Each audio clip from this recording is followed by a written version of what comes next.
Hello, everybody. My name is Isaac Miller. I am the co-chair of the Middle East and Africa subcommittee of Democratic Socialists of America's National Committee, and I'm going to be moderating this event today. Since last October, a powerful youth-led social movement has rocked the Iraqi political scene, reshaping what is possible, and creating hopefully new possibilities for how politics is shaped in post-war, in post-U.S. invasion in Iraq. I think in the United States, a lot of times we're sort of frozen in 2003. That's sort of the image that we have.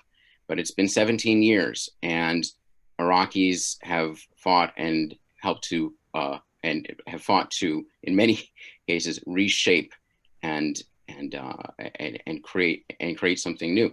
So, with that, saying all that, I just want to say I'm looking forward to a conversation where we can both talk about geopolitics, talk about anti-imperialism, but also because this is DSA, and an organization of people who are organizing on the ground every day, we can talk about organizing and talk about how Iraqis are organizing to make change. What are the strengths and weaknesses of those methods as well? So I'd like to introduce our incredible speakers today. Zahra Ali teaches sociology at Rutgers University. Her book, Women and Gender in Iraq, Between Nation-Building and Fragmentation, from 2018, examines Iraqi women's activism and feminism through an in-depth ethnography of post-invasion Iraqi women's rights and organizations, and a study of women's social, economic, and political experiences since the formation of the Iraqi state. She is interested in capitalism, post-coloniality, decolonial feminism, and epistemologies. Fenar Haddad is the author of Sectarianism, Antagonistic Visions of Unity, 2011, and Understanding Sectarianism, Sunni-Shia Relations in the Modern Arab World, just came out this year, 2020. He is a visiting fellow at the Middle East Center, London School of Economics, and senior advisor to the Iraqi Prime Minister Mustafa al-Khademi. He previously taught at the University of Exeter, Queen Mary University, and the National University of Singapore. Shlua Sama is a PhD candidate at the University of Exeter. Her research focuses on political economy of Iraq and Iraqi Kurdistan, and is based on an in-depth ethnographic work among peasants and farmers. She is currently based in Baghdad and has witnessed and written extensively on the Iraqi October Uprising from a political economic perspective in articles for Jacobin, Open Democracy, and the Rosa Luxemburg Stiftung.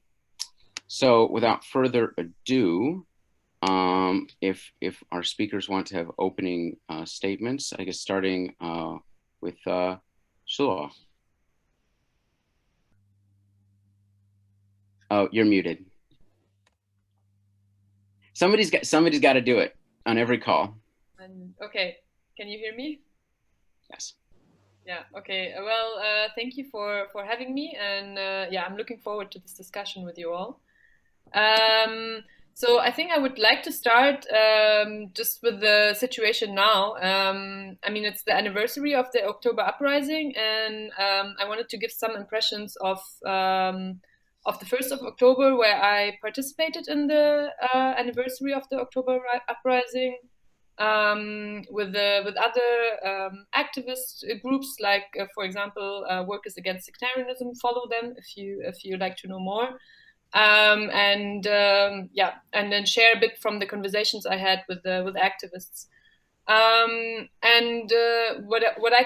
What I can say is that despite the harsh crackdowns and the violence and the more than 600 people dead, and I'm sure we will talk about this further, people still have the spirit of the revolution is still ongoing. And what I observed in Tahrir Square on 1st of October is that there's the hope that this revolution gets to be renewed, and yeah, despite a situation where I mean, you have to imagine that the Tahrir Square in Baghdad is still occupied, although there are now different forces, and the situation has changed from 1 year before. And you have a large segment of the Sadrist movement who has taken certain spots. We will talk about the Sadrist movement, I'm sure, and who has taken certain spots. But you have still the activists of the from before 1 year, and those are committed to continuing this revolution. And and I would say so. And people are looking forward to the 25th of October, because this is also an important date for the revolution. And there have been calls from another square in Iraq, because, I mean, the revolution is not only ongoing in Baghdad, but also in different cities in the south of Iraq. And one of the squares, the Haboubi Square in Nasiriyah, is still under strong control of revolutionary activists. And those have called for a march towards Baghdad and to renew this revolution. So, I mean, while there is a lot of sadness about the martyrs, and you could see people crying also on the anniversary of the revolution, I would point out to the hope, because this is what people have been telling me, and I think we should listen to those voices who are on the ground and continuing to fight for a better future and more equality in Iraq. Yeah. I would leave it at that for now, unless I have more time to speak. You have a few more minutes if you want.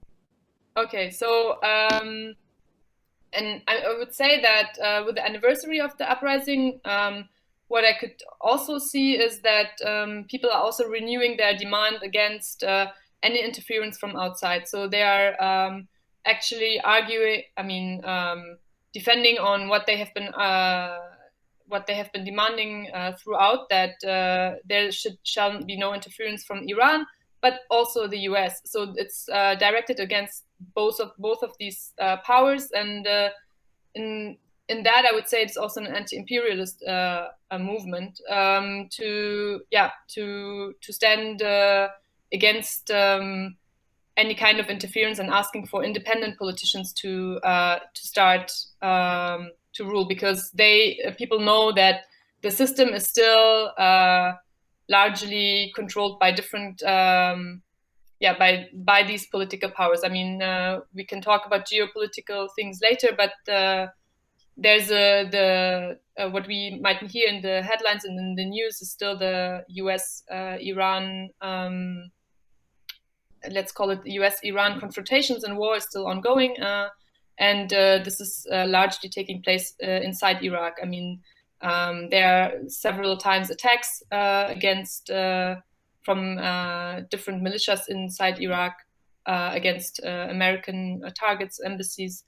And people on the square, which is unfortunately largely forgotten, are actually standing against both of these interferences and asking for an Iraq that is free from any kind of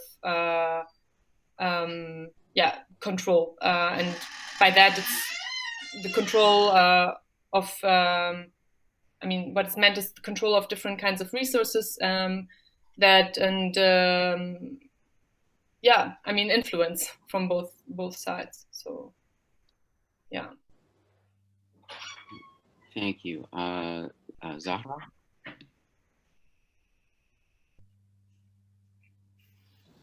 Oh, you're still muted.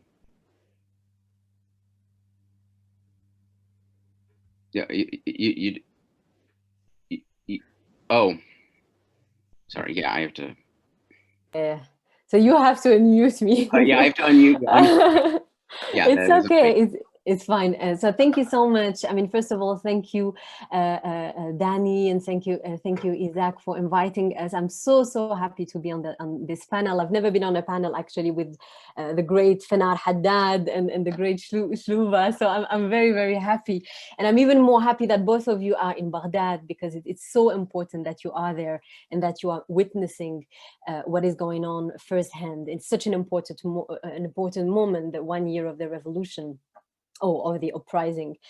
What I want to say maybe is I'm going to start also because I kind of realize that many in our audience, I mean, most of our audience is actually joining us from the US. And I think that we need very much contextualization. I mean, of course, in 5 minutes, I cannot go through all the historical process that led to this beautiful uprising. But I just want to mention a few things. I mean, first of all, very basic kind of ideas is that the uprising or a thawra, I mean, of course, we can use both terminologies and it depends. I mean, in my own research as a sociologist, I use the word uprising rather than actually revolution, but revolution is also a word that is used by people who are participating in this uprising and by some scholars too. I mean, first of all, it's an uprising or a revolution that is led or was led when it started in October by youth, by the disenfranchised, by people from lower classes. And then it was really joined by, let's say, the middle class and people from all backgrounds, and including unions, syndicates, and students, right? And it became something absolutely massive that we have never witnessed, never experienced in Iraq. So prior to this uprising, there were various movements of protest. There were movements of protest in 2015 that focused on what is commonly called the muhassasa system. So a system put in place in 2003 by the US administration that really established a communal-based system in Iraq. So an identity-based system in Iraq. So you can exist politically if you're Sunni, Shi'i, Arab, Kurd, Christian, Muslim, etc.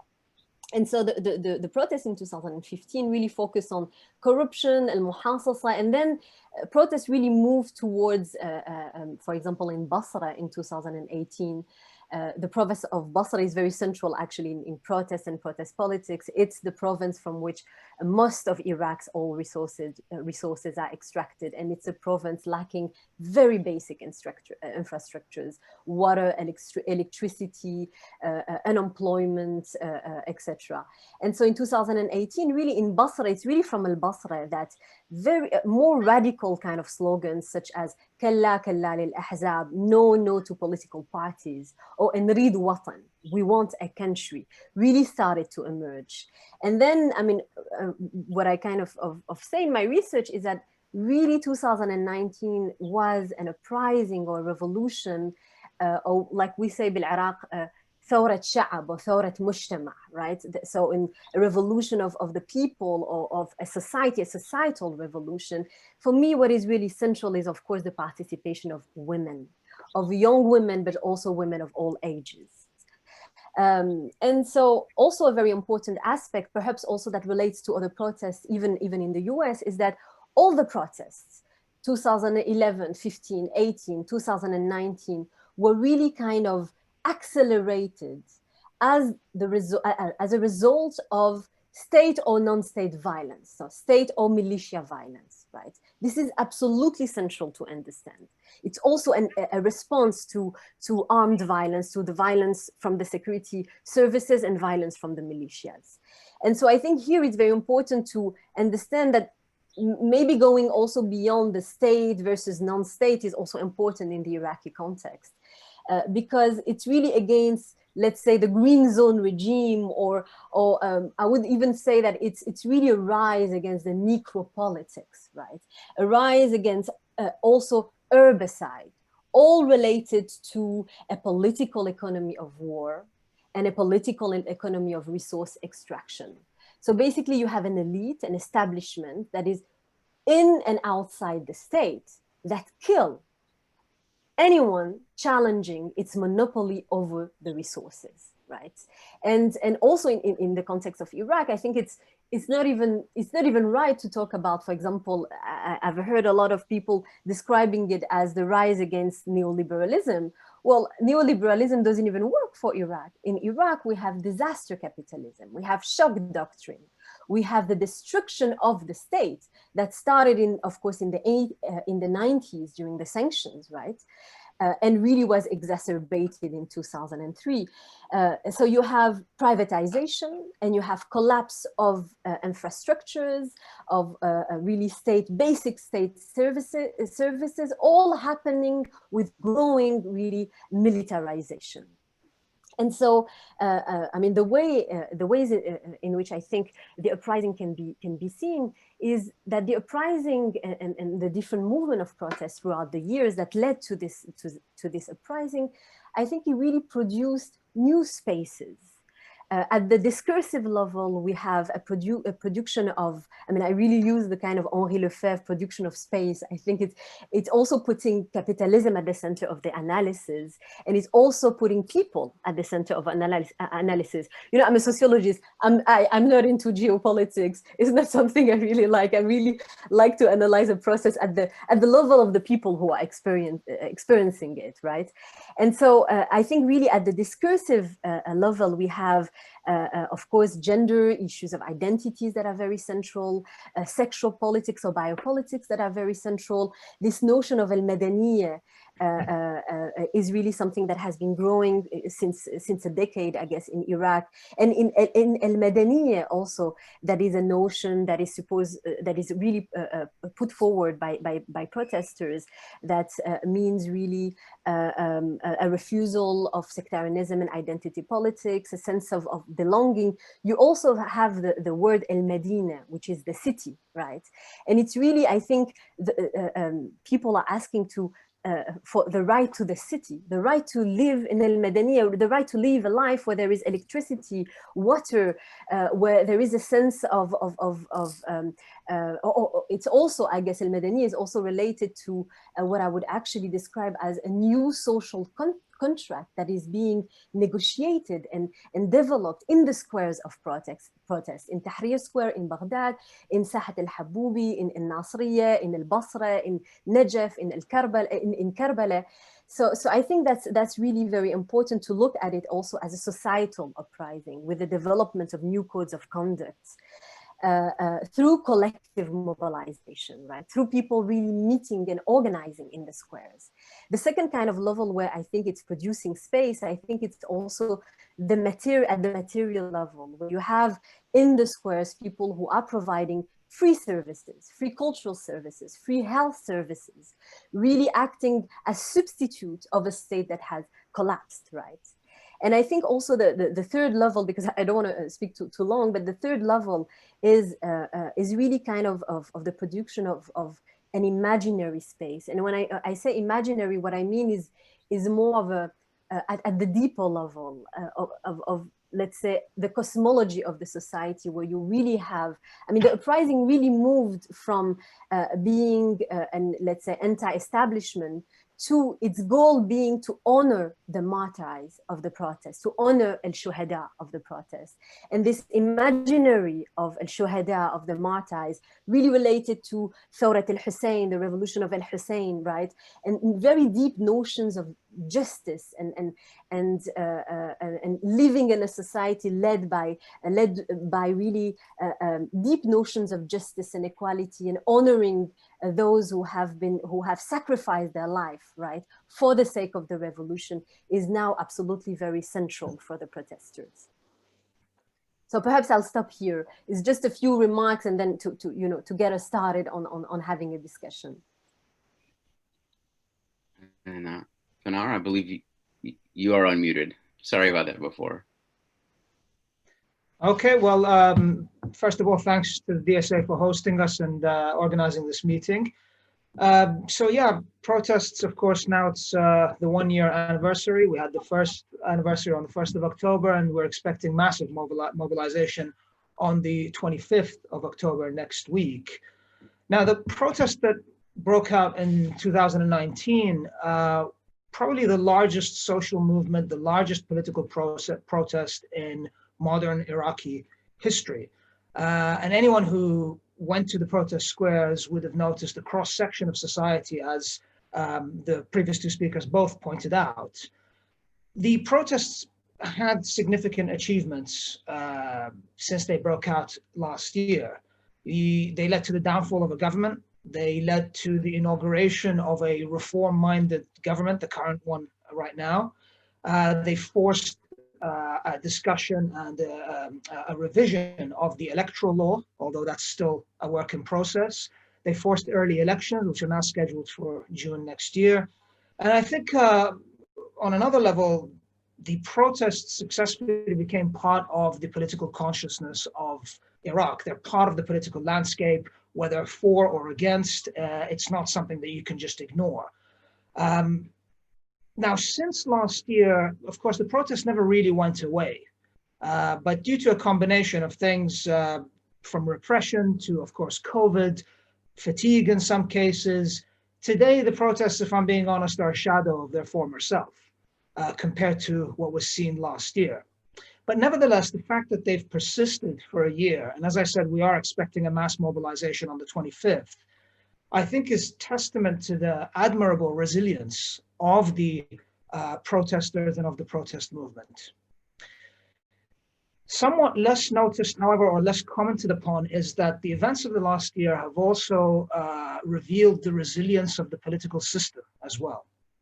So despite the fragility, the disarray, the complete abject dysfunction of the Iraqi state and of the governing order, what the last year has shown us is that when push comes to shove, if an existential threat confronts this system, then this system is very capable of pulling together and facing that. So as a result of that, of course, over the course of the last year, a lot has changed. So whether we're thinking about the protesters or whether we're thinking about the elites, whether we're thinking about the forces of change or the forces of the status quo, we shouldn't be examining this through the vantage point of October 2019. A lot has changed on all sides. So in October 2019, you had this mass mobilization that really caught the political elites off guard. I mean, it really rattled them, and they genuinely saw it as an existential threat. But before long, of course, they got their act together and tried to confront this threat. And the reaction was a combination of stick, carrot, and long-term strategy. The stick, of course, most obviously was the unbridled force that was unleashed against the protesters, resulting in anywhere between 500 and 700 deaths in the space of a couple of months. And that force continues till today. Although it's more targeted, it's more sporadic, it's nevertheless there in the form of assassinations and the like. With that, there was the carrots in the form of concessions, such as the downfall of the government, such as revisiting the elections law, et cetera, et cetera. And I wrote about this last year, where we were likely to see sort of this tug of war between change and status quo. So even though the elections law has been opened for revision, you can see that the political elites are trying their utmost to give away as little as possible. Finally, stick, carrots, you've got the strategy. Strategy, I think, once the political classes got their acts together, two things were really noticeable, starting right at the beginning in October. One is the penetration, concerted effort to penetrate the protest squares. And sadly, there was a lot of success in that. So very early on, you saw, and this is particularly evident today, political actors setting up what you can call, if you like, protest proxies. So they'd have their own people under the guise of being protesters infiltrating the protest movement. This, of course, gives them a foothold within the protest squares. It gives them a foothold with which to pervert the protests, to monitor the protests, and an attempt to also control the protests as well. So that's one strategy that was adopted. The other strategy that was adopted was a very concerted media effort that continues till today to sort of guide the narrative surrounding the protests. And I have to say that they've been very successful in this. And I say successful because after a year of really hammering away at key points, it's an organized media attempt to really sort of paint the protests in a very negative light. Today, I have to say, the protests are not as universally supported as they were last year, if I'm being honest. They succeeded in turning the protests into a divisive issue. And of course, that comes in a spectrum. Some people buy the anti-protest line, hook, line, and sinker, and they, say this is a foreign plot, an agenda, and blah, blah, blah. Others slightly less extreme, but nevertheless buy into the narrative that there's a destructive element to these protests that we're better off without, and so on and so forth. The success has come with painting the protests turning it into a divisive issue, which was not the case to nowhere near the same extent last year. The result of all this today, when you look at the protest squares, there's a lot of divisions in the protest movement. There's divisions over strategy. There's the divisions over aims as well. Is it we want to get rid of the system? Well, what does that actually look like? Should we focus on specific deliverables? What are they? Should we arm ourselves? Should we sort of ramp up activism or continue as is? So all of this is happening on the protest squares as well.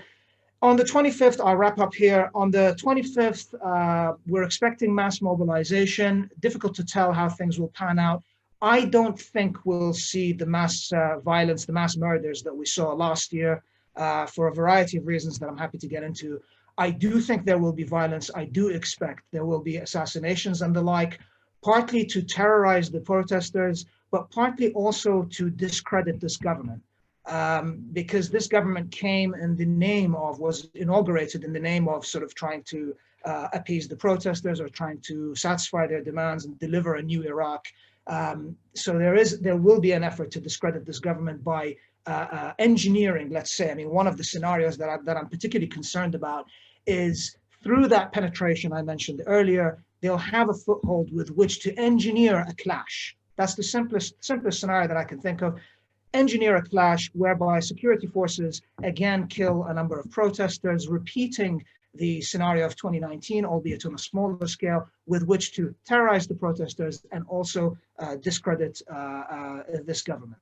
Finally, I'll say one last word. Despite all the changes I mentioned, and a lot has changed in the last year, there is still a protest movement. I do think protests will continue, whether it's in the name of October or not, and will continue moving forward into the long term, because all of the grievances of last year are still very much in place and are likely to be in place moving forward. And as Shluwa said earlier, this is part of a cumulative process of a protest movement or protest repertoires dating back to 2015, if not 2011. And I think that this year will build on the previous and so on and so forth moving forward. I'll leave it there.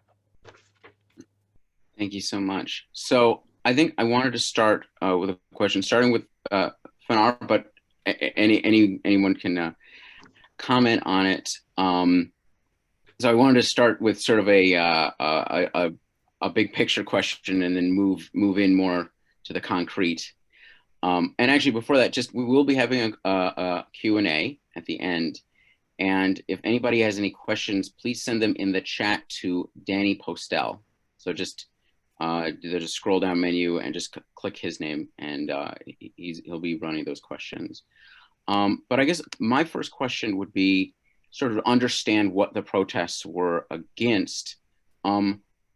How, and Fanar, I know you've written on this specifically, what is the Iraqi state today? How would we describe it? And you've written specifically on militias and how they are inside and outside of the state in a hybrid way. And I guess wanted to get a sense of that, because that would be the sort of something that would help to understand the political landscape that the protesters are trying to operate in.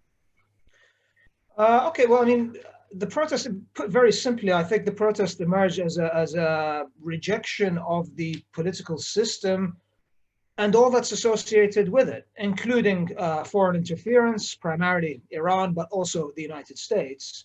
The political system that that is being rejected is one whereby you have I'd say, an oligarchy of political actors, security actors, formal and informal, as you said, hybridity.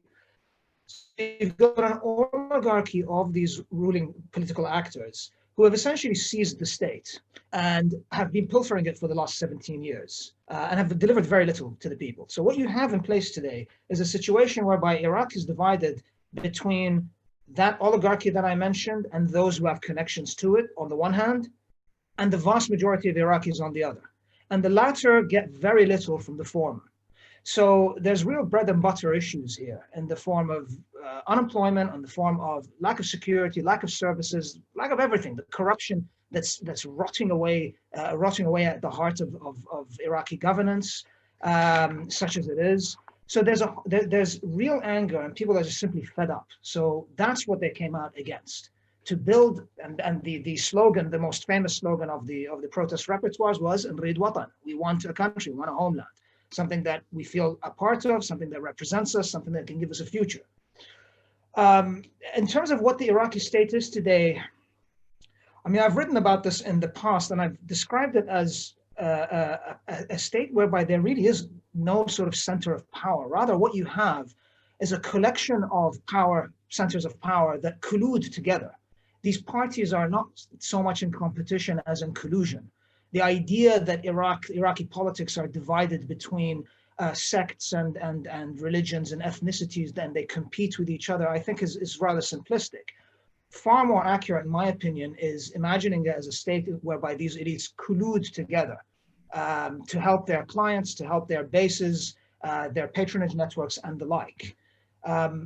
And the hybridity you mentioned is at the heart of this. And this essentially is a product of, as Zahra mentioned earlier, a state that was destroyed as early as the 90s, particularly then after 2003. The reconstruction of that state was never achieved, in my opinion. And what you have in place is that hybrid state. And it's particularly evident in the security sector, but frankly, it's evident across the board. Does anybody else want to respond to that particular issue, or Zahra? Thank you for unmuting me. Yes, I would agree with most of what have been said, and also I think there's an element as well that perhaps also can relate also what is going on to what happened in 2011 at the level of the whole region, where we look also at demography. Right, so we look at also a generational gap. So you have, of course, something that we can call a green zone regime, or a regime with state, non-state actors, really, I think, related to a political economy of war and resource extraction. So people who would kill anybody challenging their monopoly over the resources. And this, of course, is being helped and supported by money circulation that is very related to the US administration, of course, and also regional factors. But also just at the societal level as well, you have people who came to power, right, who were brought by the Americans in 2003, who have spent decades in exile, right, and who have basically traumas and imaginaries and ways of thinking. I mean, many of them were actually disconnected. They didn't live with the rest, I mean, with the Iraqi population inside the country. They didn't experience the sanctions. They left. They were living in London, in different parts of Europe, in the US. Somebody like Mustafa al-Kadhimi, right, who is also one of these people. This is why many Iraqis are saying that he's also part of this system, right, of this post-2003 political elite. And so, and you have a young generation that grew up, I mean, that doesn't share this trauma of the Ba'ath authoritarian regime, that just heard of that basically there was an authoritarian regime, but the only thing that have been experienced since basically their childhood is violence, sectarian violence first, is the ISIS invasion, is the absence of a state, basically. And not only the absence of a state, but a situation where the state is a challenge through its bureaucracy, through its corruption, right? The state is a challenge for Iraqis' everyday life. And I guess this is also very important because it shows how much, you know, it's very difficult to speak in a very ideological manner about this uprising. Because I mean, one of the slogan is "Nrid Watan," but it's also "Nrid N'ish." We want to live, right? We want to live a life like people, like normal people, right? We want to live a functioning life, right? And functioning everyday life, where we are not scared of getting killed by militia, where we have functioning schools, functioning where when we finish our studies, we get employment, where we have, of course, access to running water, electricity. And so in a way, where I don't think that the uprising is very ideological, because I don't see it as an anti-capitalist, or it's not that people are asking for. It's not it's also not very anti-imperialist. It's just people who want to live a life.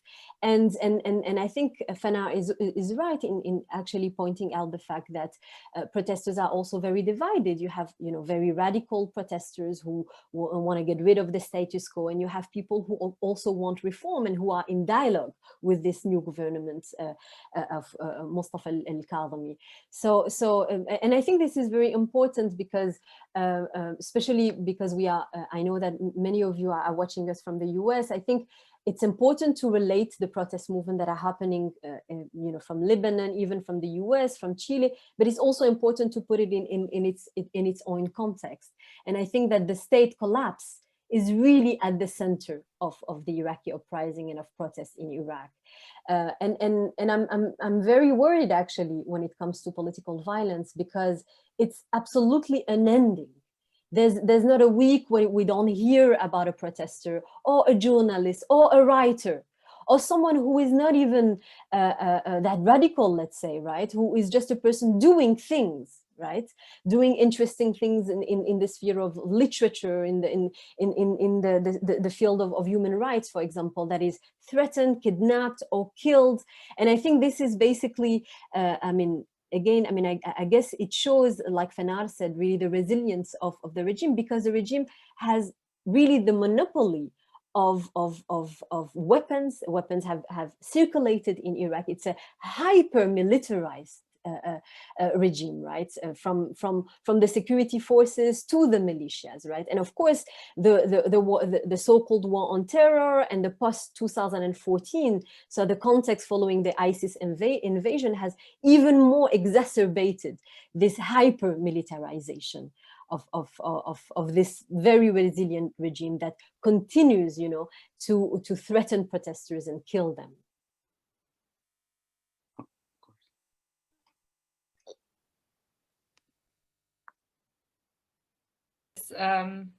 Thank you. I would like to add one other point that I think is particularly important when talking also to an US audience. That is that when I agree with what Fanar and Zahra said, only I would add that if we're talking about the Iraqi state and the corrupt ruling elite and a fragmented ruling elite and these kind of patronage networks where they have each party has its own base and everything, it's also important to connect this kind of to the larger global capitalist system where this kind of system, I mean, we talked about, but it's important to be reminded that this kind of political system is also something that is wanted within the global economy. I mean, if we look at, and I would say, for example, I would connect this to the global oil economy. I mean, Iraq has been turned into a country where it's basically, up for resource extraction for the global world market, and it's easier to make deals with multinational oil companies when you have a system where nobody knows what's going on, when it's very intransparent, when you can make those deals behind bars and basically steal from the people. I mean, this is one slogan in the uprising, is that global partners are stealing from the people, and I think it's important to look at the responsibility also of one's own government, if one is a US citizen or outside, to see that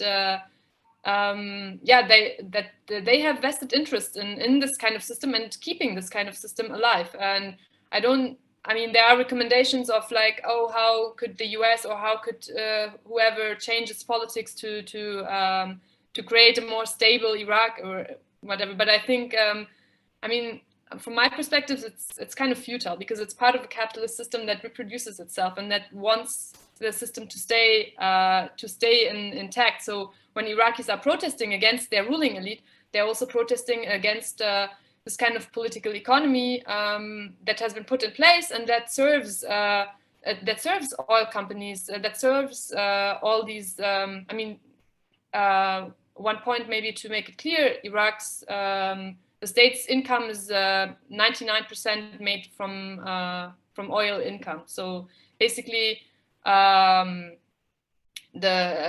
most other parts of the economy of Iraq have been destroyed throughout the decades, and I mean, maybe I'll talk about that later. I don't know, like about the time issues, but I mean, for example, agriculture, a field that it's part of my research, has been destroyed through decades, and agriculture was also a large part of Iraq's economy. But what you can, if you look at it from a global economic perspective, that is not something that the regional states want, that Iraq becomes strong in agriculture, and not something that the US wants.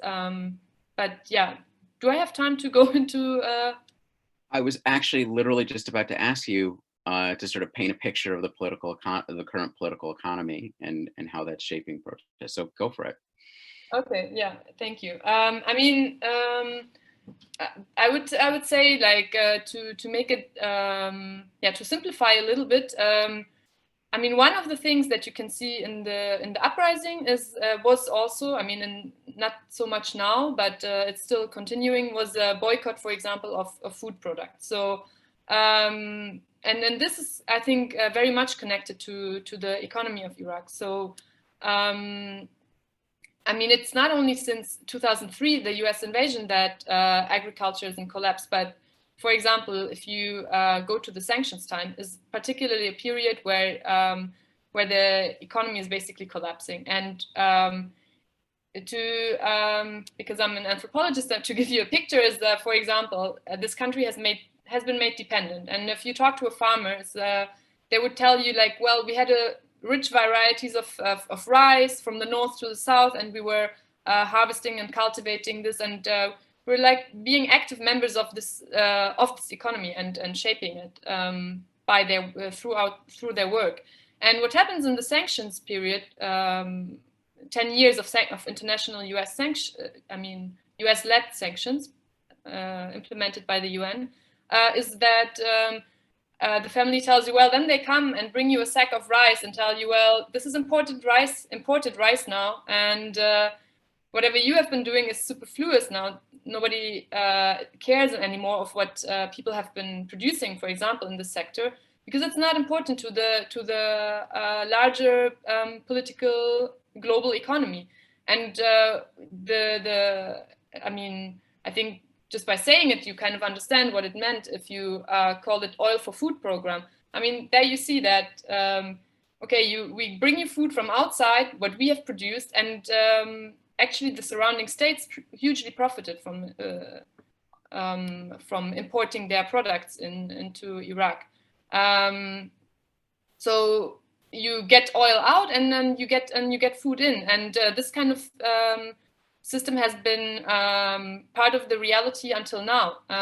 And I wouldn't say it's only the sanctions period. I mean, the economic opening of Iraq was also something that the former dictator Saddam Hussein did in the 80s. There was opening and huge imports into Iraq because of the growing oil income. So you have this.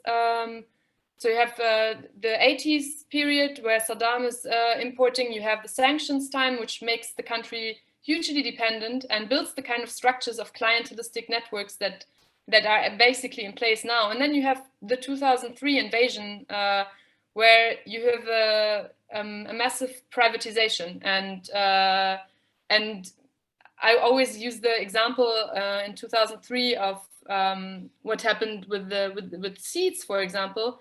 That the US comes in, and there's this one year where Paul Bremer who's the head of the was the head of the coalition government. I mean, basically the occupational government then.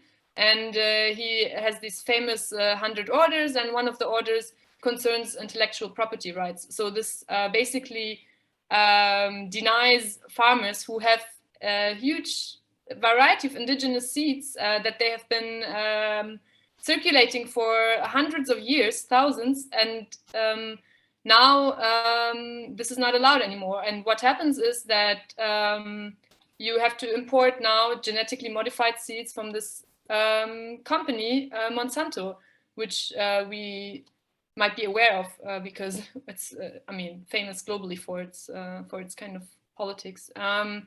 So this is kind of the situation that you have, that where this sector is completely being destroyed. You have then only the remaining thing that the market also globally is interested in, the oil sector, that employs maybe 1% of the population. So where will you get the jobs if not if agriculture is destroyed, and if the oil sector is the main interest that political elites have in, and the larger economy. So I think this is very important to understand when you see also people who are self-organizing this kind of protest, because it's basically going against this kind of dependency that has been instilled in people's lives, because they are saying we can take care of ourselves, we can produce our own products, we want to be also economically independent. I mean, I think it's very amazing to see that people have this huge consciousness about the economy, and and it's something you don't have to study much, but you see it in the everyday life.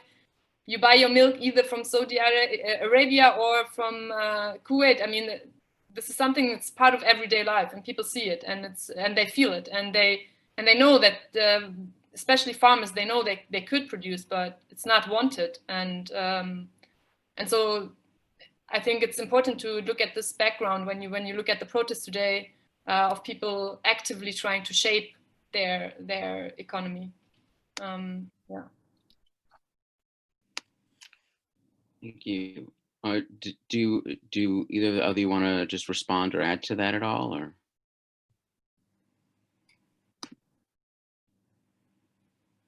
Well, I just want to mention something in terms of employment, and perhaps is really to follow up on actually what Shluva said is when people are actually looking for employment, unfortunately, and this is also adding to the kind of negative picture of the future, unfortunately, militias, police, all types of security forces are really a main employer in Iraq.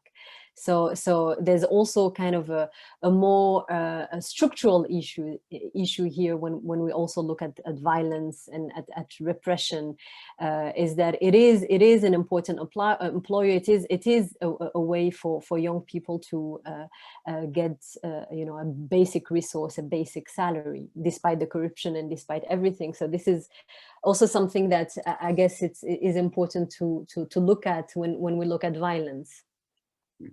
That was just a remark.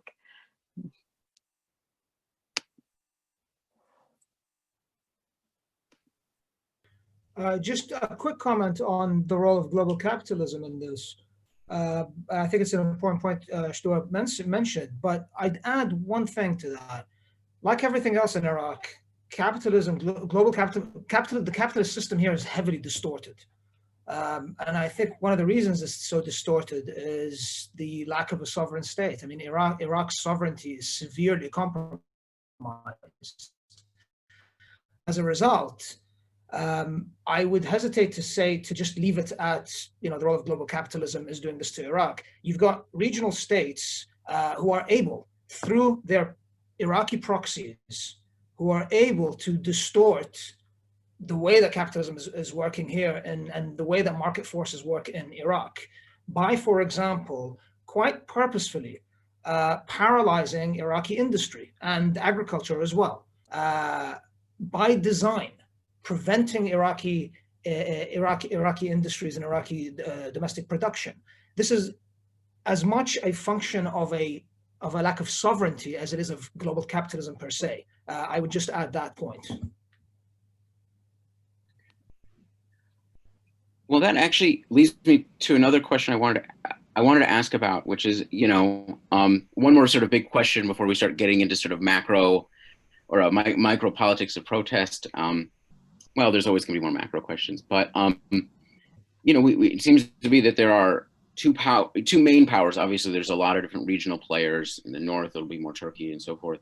But between Iran and the United States, and this is accelerated with the assassination of the Quds Force General Qasem Soleimani earlier this year.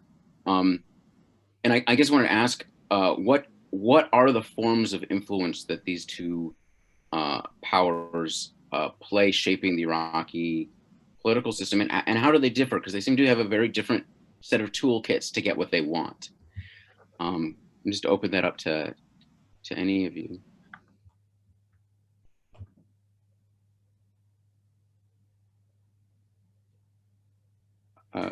I'll get the ball rolling if you like. Sure. I mean, in terms of the tools, again, sort of it brings me.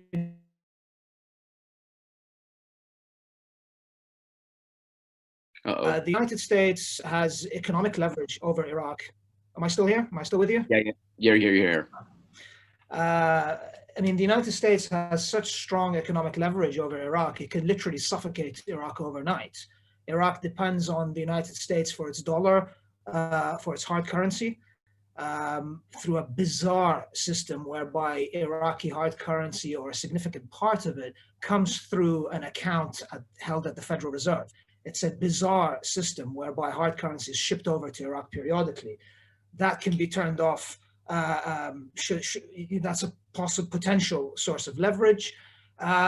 In Iraq's dependence on external powers, and particularly with regards to Iran, again, US sanctions are a potential choke point there. As we saw last week, the threat to shutter the American embassy caused a real crisis here, and that again shows you the dependence of Iraq on the United States, on Iran, they're at the mercy of regional powers and international powers. So the leverage is very real there. In terms of Iran, Iran is much more embedded in Iraq through security institutions, through the ministries, through political institutions, through the economy, you name it. Iranian influence permeates just about every facet of public life, institutional life here in Iraq. So the influence is real. This is not an exaggeration. It's something that is apparent once you just scratch the surface. And it's not just the crude tools of coercive force, militias and the like. It goes far beyond that into the structure and the political structure of Iraq.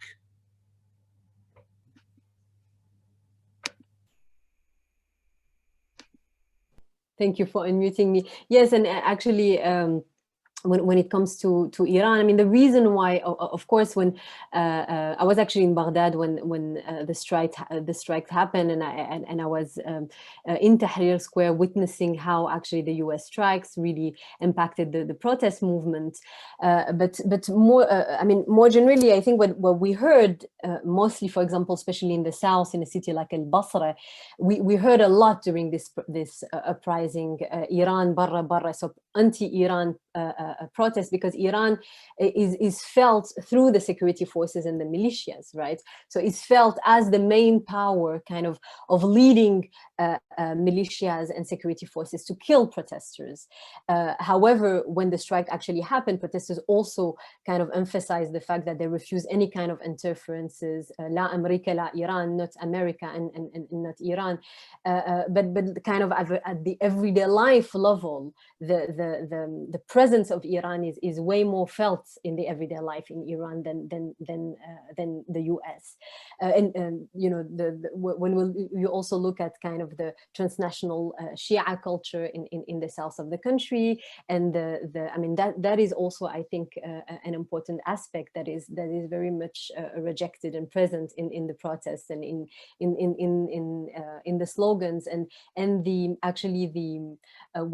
what happened after the strikes, when we had a certain political parties. I mean, the same political parties that were brought to power by the US administration were kind of playing a kind of play of masrahiyya, saying that they are anti-imperialists. I mean, trying to kind of feed into this anti-imperialist or anti-US sentiment, right? But on the street and for the protesters, this was also considered as really ridiculous, right? Because you have a political power that was bought by the US and now is portraying itself as an anti-US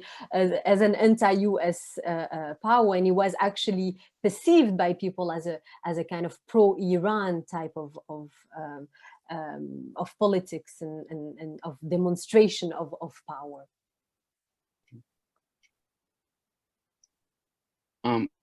Well, I wanted to ask a follow-up question. If Shloa, I don't know if you wanted to respond to that or not. So, you know, a lot of times Iraq is understood in a very reductionist way, in which there's the three communities, and, you know, in a very simple sectarian way, you know, Sunni, Shia, and everything is perfectly divided, and these protests break out of that to a large degree and are challenged that. But I guess I wanted to ask, in what ways has the sectarian system, both in responding to it, but also in other ways, has it shaped the protests, especially in the wake of the war with ISIS? And you know, who can and who can't protest, and you know, how those dynamics have played out.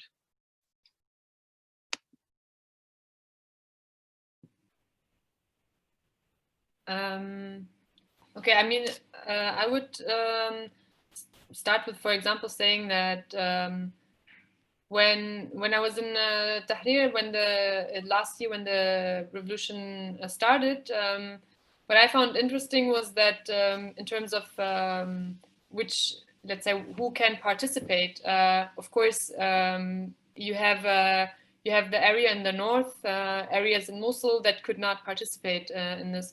But despite that, talking to some of the activists, they were saying that they send us solidarity messages, and we receive, for example, a kind of let's say I'm not sure if that's a word, but like a trans-sectarian kind of solidarity messages in terms of people from Mosul sending pictures with the Shia, important Shia imams that they are sending, and saying that we are with you in this. Although because of the violence of the post-ISIS violence and the destruction, we're not able to participate with you. And also, I would highlight that the Yazidis who became very famous during the ISIS massacres and the genocide against them, they were Yazidis I met on the square who were like representative, and who said that they are sending support. I mean, they're sending food and money and supporting protesters. I mean, I don't want to claim any kind of representativeness of this, but it happened, and I was fascinated by that, because it shows that how much all those different kinds of communities in Iraq we're happy to share this moment, to support this movement. And I mean, from within Kurdish discourses, because it's usually not talked about, but I've had comrades and people from Suleimania, for example, come to the square and sharing and supporting them, since there are also protests going on in Kurdistan.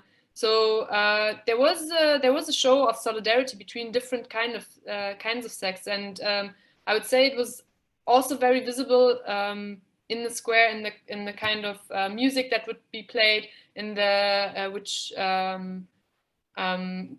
I mean, or in the kind of iconography, in the kind of pictures that you could see, that where you have a picture of Jesus next to a picture of Hussein, and it's like, okay, like it's not kind of about religion in that moment, but it's about like we are standing here all together and we are all supporting this. So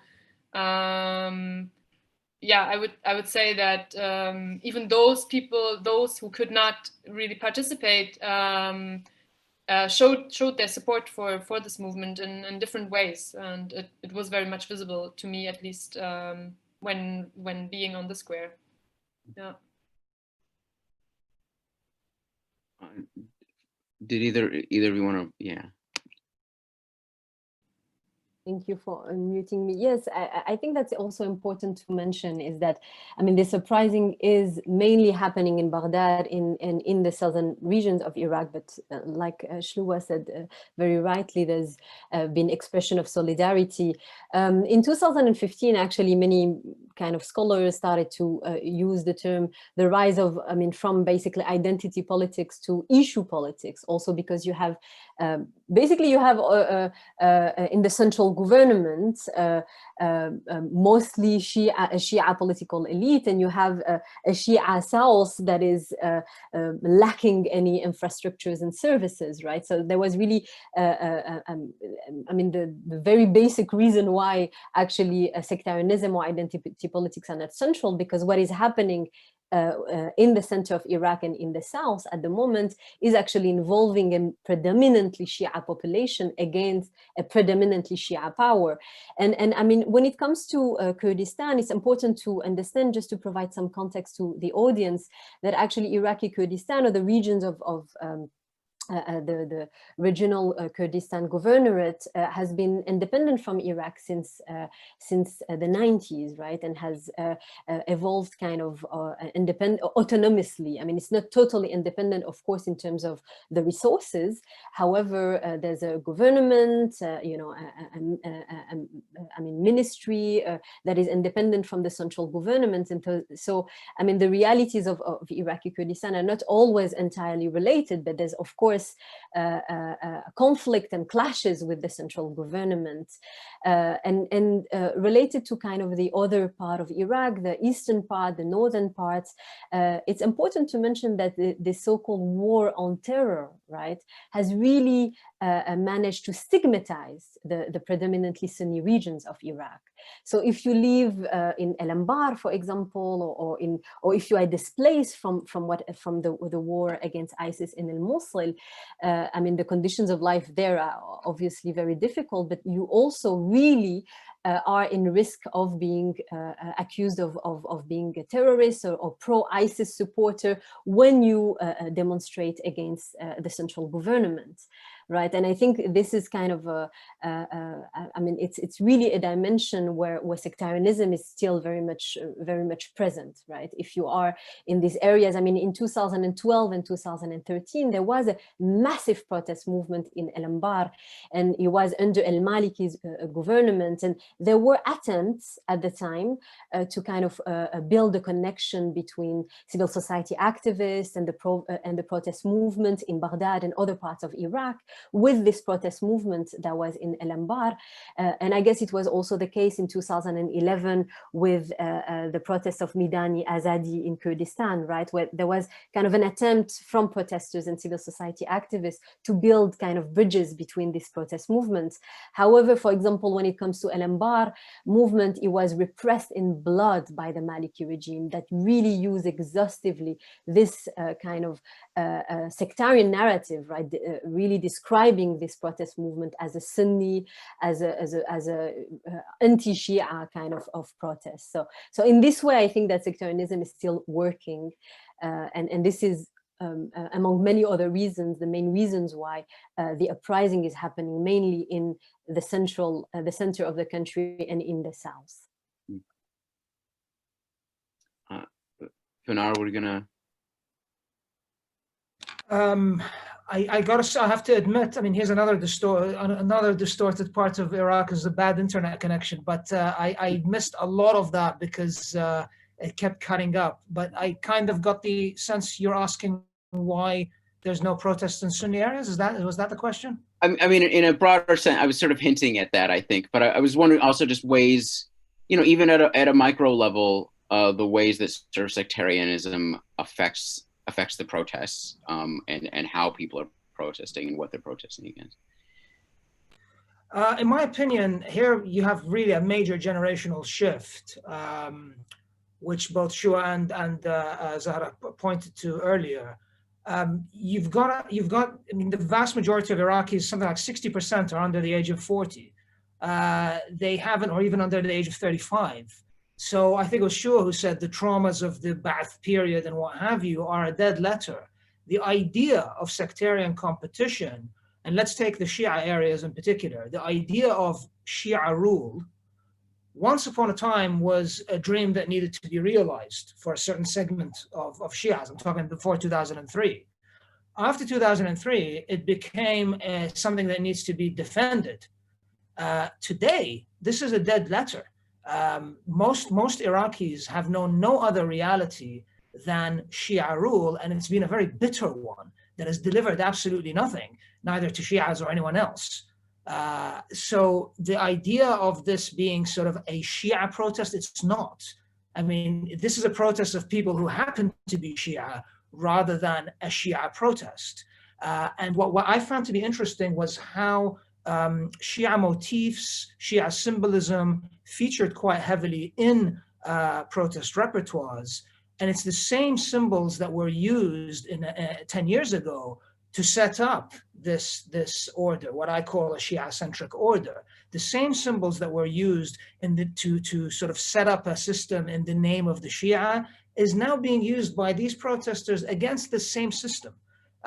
Essentially saying you, the political classes, cannot appropriate our symbols. We are better representatives of these symbols. These are symbols that can be linked to universal issues such as fighting oppression, such as demanding one's rights and a better life and the like. So again, I would like to stress that these aren't Shia protests. These are protests by people who happen to be Shia. I guess the other thing I wanted to ask is, you know, in terms of start moving into sort of protest organizing and how this has been done, and what are the networks that have done it. And I especially wanted to ask Zahra, since you're the expert on this, what role did the pre-existing organized or informal Iraqi feminist movement play in pushing these protests, or taking a role in them, or shaping them, or not, or having difficulties as well? I mean, so Iraqi feminists and feminist organizations and women's rights organizations in Iraq are, of course, as diverse as they are all over the world, right? And I guess since 2011, when protest movement kind of started, when civil society protests started in post-2003 Iraq, women were always present. And actually, it's very important to mention that the very first civil society protest that was ever organized after 2003 was a women's protest, and it was a feminist protest against the proposal at the time to abolish the personal status code, which is the frame gathering most of women's legal rights, and the Shia political elite wanted to abolish this personal status code and to adopt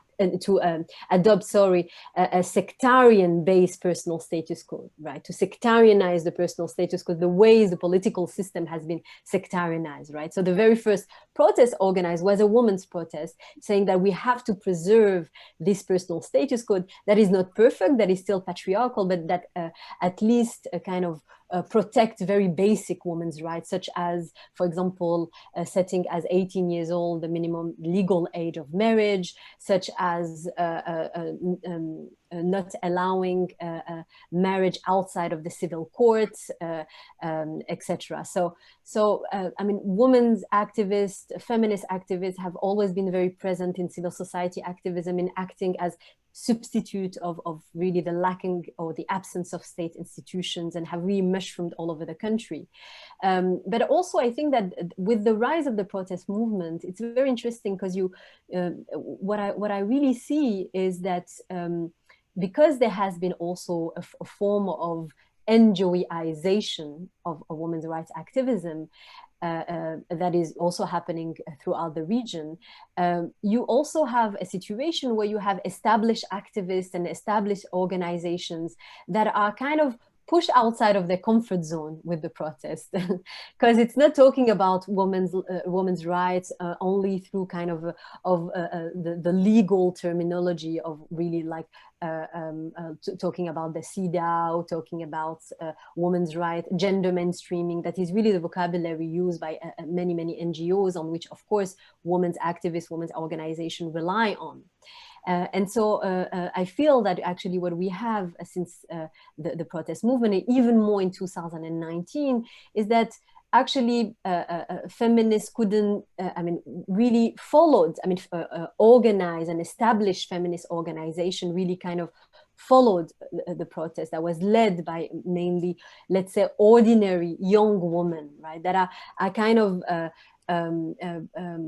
establishing a connection between Nrid Watan and also preserving their rights and preserving kind of defending also their presence as women within the square. So I think this is very interesting because it's also an evolution within a kind of women's right discourse or feminist discourse, where you really have people who are relating kind of everyday concern, a class concern, the necessity to have a functioning everyday life with also preserving and defending women's rights. And really the when you look at the ways in which the protests were targeted by the political establishment, the terminology that is used is very gendered, right? So women's protesters have been kidnapped and killed, and many of them have been described as, there's, for example, a hashtag that was circulating on social media describing women who participate in the protest as whores, right? So there was a moralistic type of agenda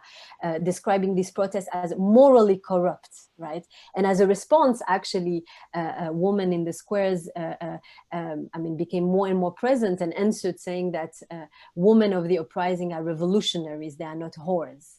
So I think, gender politics and gender dimensions in this protest is absolutely very central.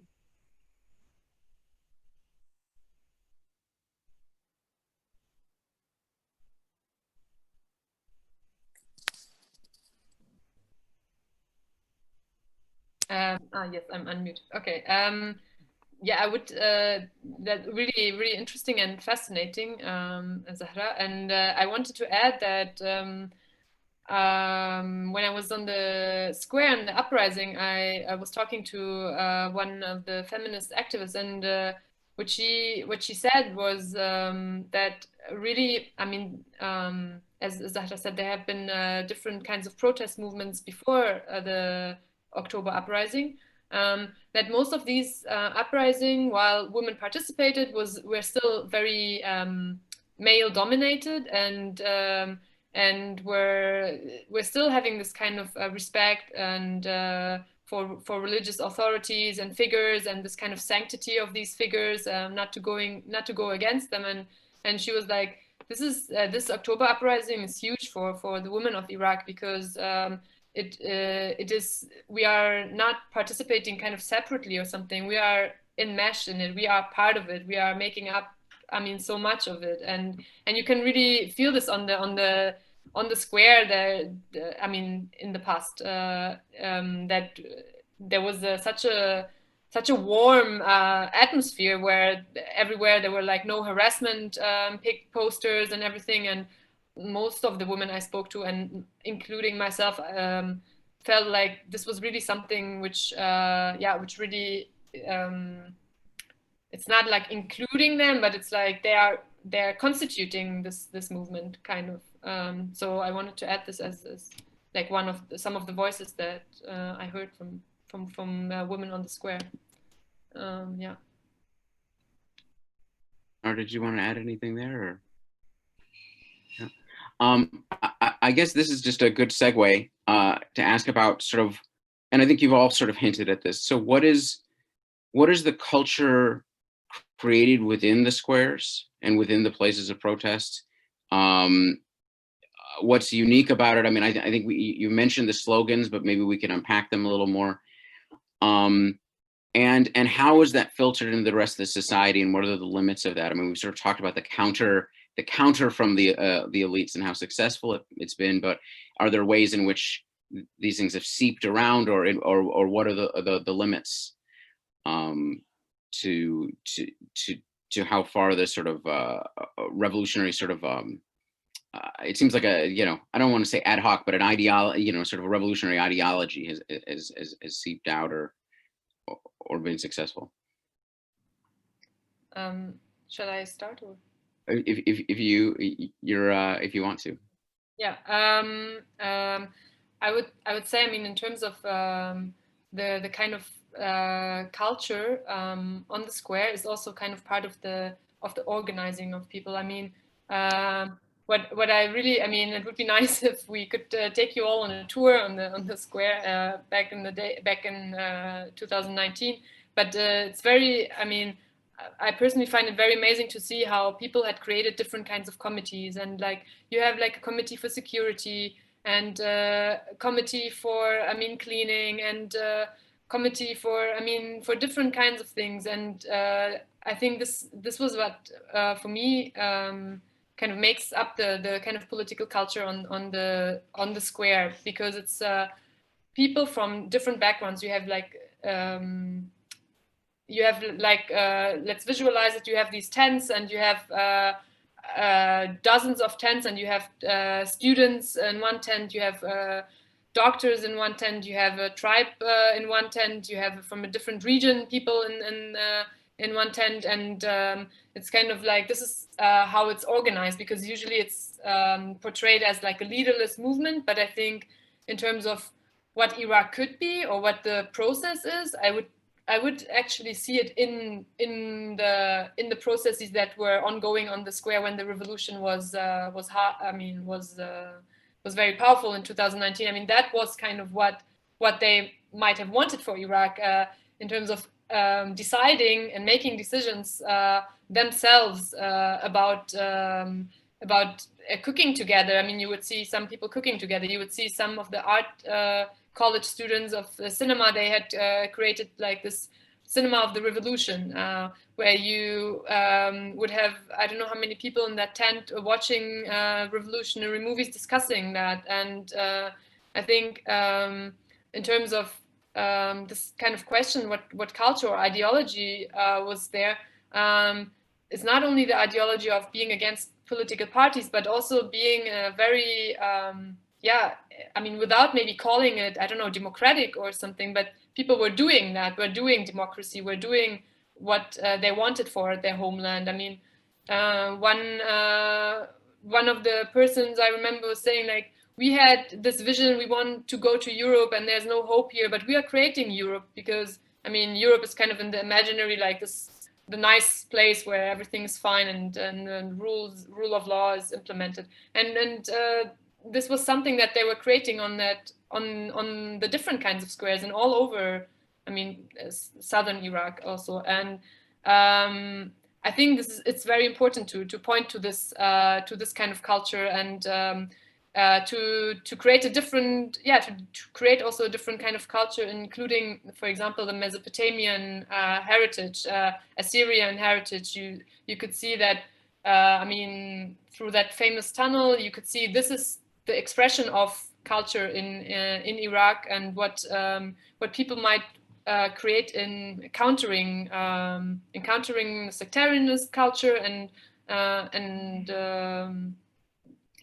all of that. So I would say, I mean, instead of always trying to figure out, okay, what has been achieved and what not, I think this process was very, very important for people to go through and to negotiate. Okay, what are these political parties about? And you have very interesting discussions taking place on that square. So I think this is also part of the revolution, of a process of alliances and building on these alliances. And yeah, I mean, I wish people could have seen that because it was really amazing to participate and to see this kind of culture of taking things in your own hands. And just remember what we said about this kind of culture of dependency and this economic dependency that has been created.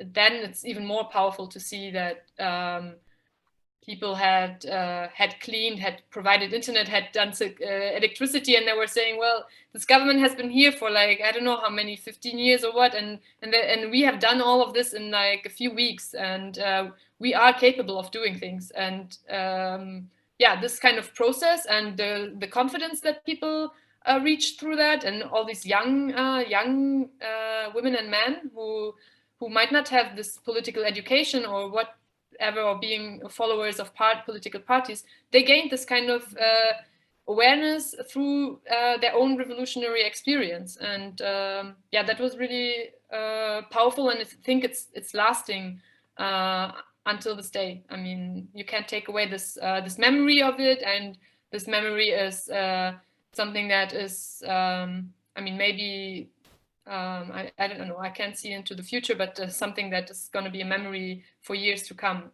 if the revolutionary process is not renewed already in the near future.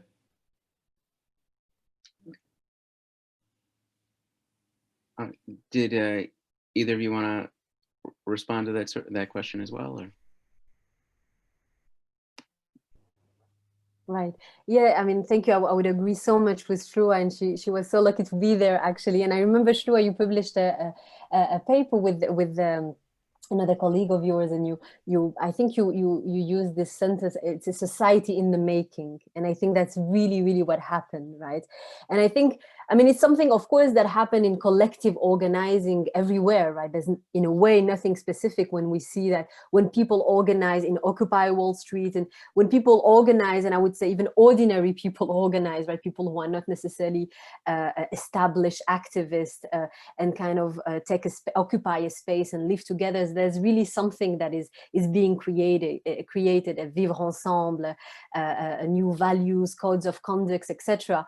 But in what is specific, I guess, to Iraq is really that I think that the society was also, I mean, is also healing through, I mean, it's really, you have generations of traumas, of different forms of violence, and particularly among the youth, I think it was also a way to express, we are not afraid, right? We are not afraid of the militias. We are rising against this violence. And this is really central to understand the choice of actually peaceful activism is a very powerful choice, right? In a society that has been heavily militarized.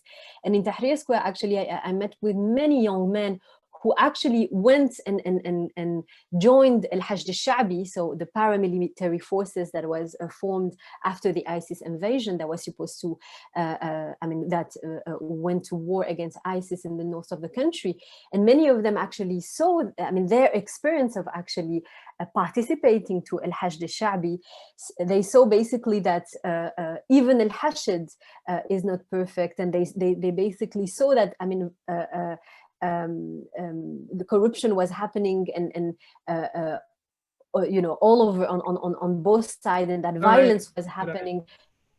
Violence was happening on both sides, and they were disgusted by actually Al-Hashd al-Sha'bi, because if you have followed Iraqi politics in 2014 and 15, there was a celebration of this force, I mean, an international actually celebration of this force that is supposed to kill ISIS. And so also the choice of nonviolence is really a powerful choice, and a very bold and courageous choice when you have this unarmed young men and women facing an hyper militarized security forces and snipers and militias. So I think that this notion of kind of developing a new social contract, and also writing Iraq's history, right? So, and her story actually, and their story, right? So opening a new page, right, by the people and for the people is something that, especially at the beginning of the uprising, perhaps, of course, today things have changed and divisions have emerged, but really kind of the few months, and perhaps even more the first months of the uprising, we could really feel that people were taking, I mean, things in their hands, and getting, like Shluva said, confidence, right? We are not afraid, and we actually do not need you. We can provide electricity, we can provide health services, we can look after each other, right? We don't need this political establishment, and really proved it to themselves in establishing these miniature society in Tahrir Square, in Saht al-Haboubi, and all over the places where protests happen. So I think that the notion of healing, and it will really, I think, something that, I mean, I think it really shapes a generation. People who have participated or witnessed this moment is something that is opening a new page, right? And it will shape the imaginary of the future.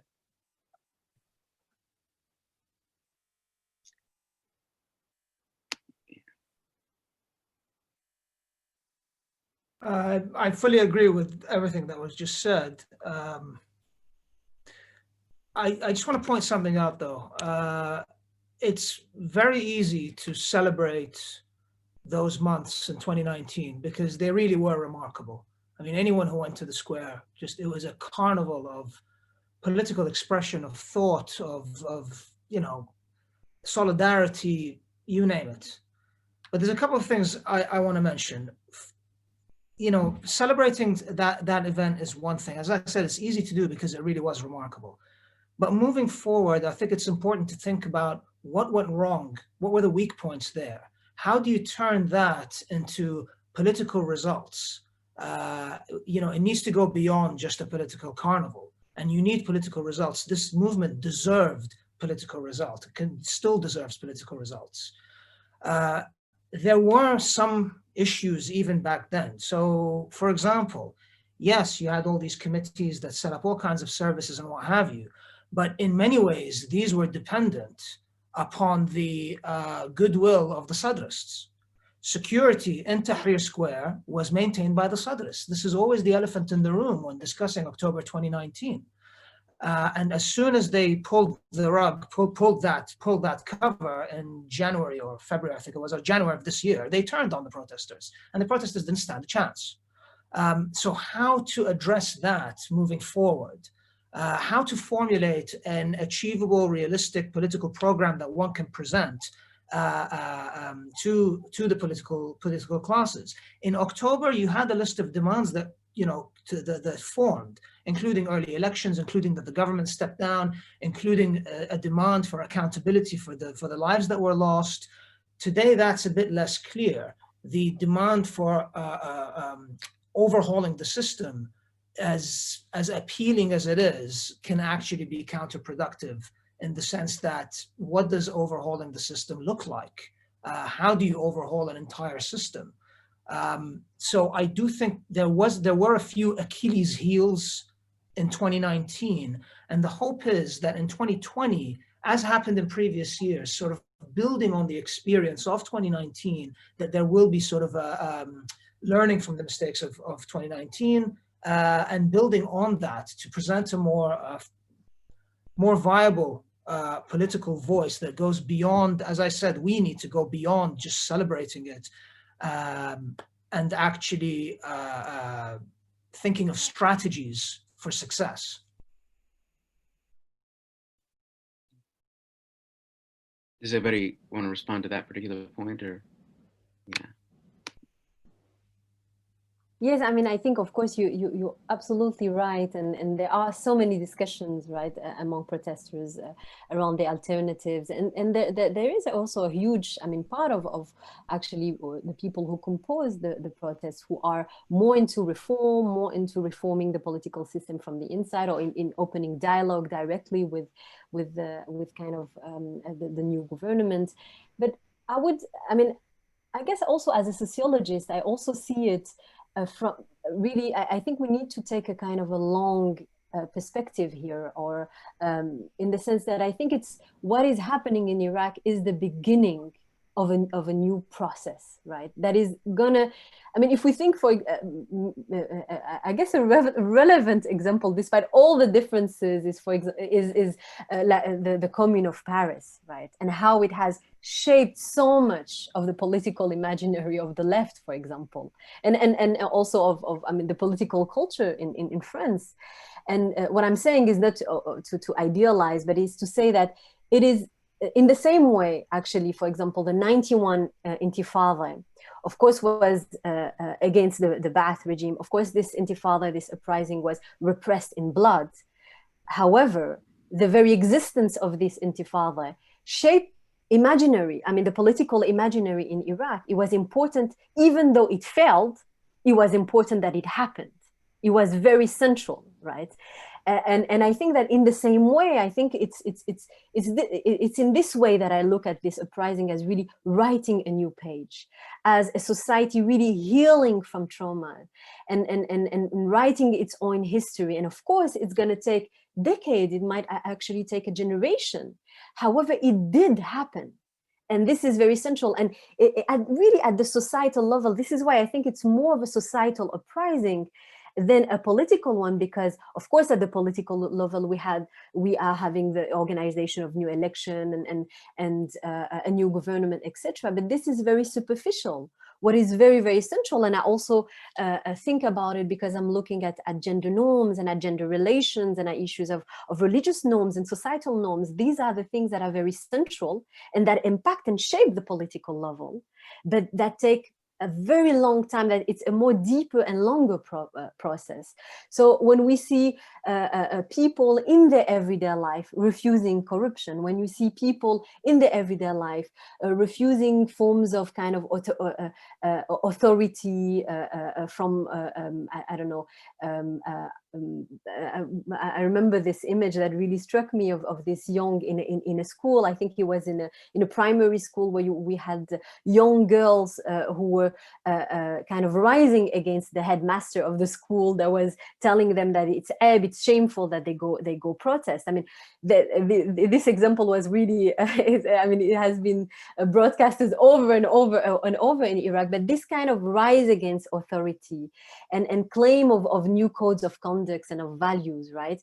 I think this is something that is very central, and despite the fact that there are division and that it's going to take time and that it will probably, unfortunately, I mean, stay bloody for a long time. However, the fact that collectively millions of people have witnessed and have been through this experience is something that is very, very central. Many Iraqis actually make comparison with Thawrat Tashrin, with the revolution of Tashrin of October, and Thawrat al-Ashrin, that was an uprising against British colonialism. And these things really, I mean, I really feel that the discursive is I mean, shape also the political and the material.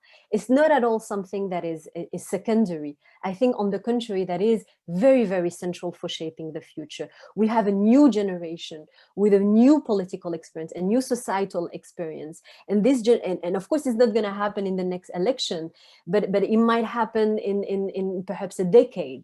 And this is very, very important. So of course, we have to be critical also as scholars, but we also have to acknowledge very, very essential shift. And this is, Thawrat Tashrin is a political, a societal, a social shift. I wonder, Shlomo, did you want to respond to that? Okay. I wanted to ask a question, because we are socialists on here. About what role the organized labor movement has played or failed to play in the protests, and what role has the formal left played, either in organizing or not organizing or disseminating ideas or failing to do so. Okay, I think I'll just start because I'm unmuted. So I think I'm seeing here also as one of the questions, which I think fits into that, is the class analysis also of the uprising, and it's actually a very, very important point. I mean, I would refer first to the tuk-tuk drivers, which maybe some of you are familiar with, but it's smaller vehicles, and it's usually people from poor neighborhoods. And I mean, one of the tuk-tuk drivers I talked to was actually calling himself part of the oppressed class, part of those who are trying to make a living by driving, because of there are no other job opportunities. So I think in terms of the class composition, it is very much an uprising that is led by those poor. We have talked about unemployment, but those young men and women who are unable to get a job, and who are driving, for example, tuk-tuk to make a living. And this is against a ruling elite, as I think Fanar already pointed out, a ruling elite which is basically owning state resources and then selectively distributing them. And also the fact that the Iraqi state, I mean, most of the people's income comes from state salaries, and the fact that the Iraqi state is not able anymore to have more, employ more people in the state. And there's also not a viable strategy for any kind of private sector development. So people are, there's a huge impoverished class, and that's why this protest movement is so important, because it is also a class, it is also part of a class struggle, I would say. And this class struggle, I mean, in terms of, let's say, for example, it's also important political imaginary, like the tuk-tuk driver before was somebody who was not very well, I mean, they're treated, or like the connotation was not very let's say, honorable member of society. But after the uprising, you have the newspaper called after tuk-tuk. You have it as a symbol for the revolution itself, and so it's a big endorsement of those demands by the impoverished class of Iraq, by larger society. And I would say at the time when the revolution was very very active and strong, there was also a solidarity between different classes, and the middle classes and the lower classes. In terms of middle classes, I would call those people who are employed by the state and who are educated middle class. Those people and impoverished tuk-tuk drivers. And so I would say that this in terms of the class dynamic, of class composition of the protest movement. Zahra, I think we have lost Fanar, unfortunately. Zahra, did you want to add to that? Or? Yes, I mean, in terms of, so I mean, if I want to focus on the question on the left, I think it's important also to mention the fact that the kind of historical Communist Party collaborated, right? I mean, of course, there's other Communist Party, the Communist Workers' Party, but the kind of official historical Communist Party of Iraq, that used to be a very powerful anti-imperialist party, collaborated with the occupation, and I mean, prominent members of the party actually came back also from exile and participated to the new government, and so really, I think that when it comes to official kind of parties, there's really something that I mean, we need to look at outside of these established historical parties.